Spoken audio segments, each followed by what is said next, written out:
A major India-US trade breakthrough just changed the economic mood overnight.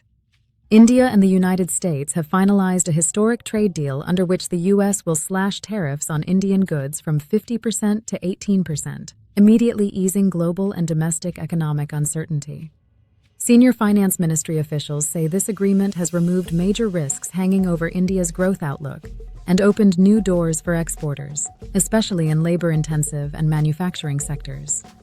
Speaking at a FICCI event, DFS Secretary M Nagaraju said the dark clouds over the global economy have lifted, and industry should feel relieved, calling the deal a clear win for exporters.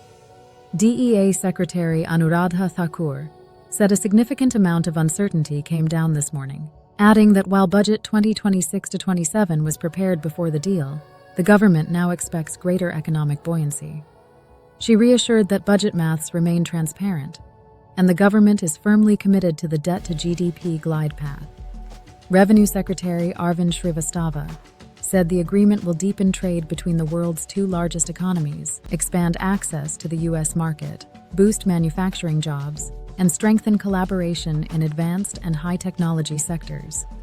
On GDP impact, Thakur said the government will wait for details to unfold. The economic survey has projected 6.8 to 7.2% GDP growth for FY27 without factoring in this deal.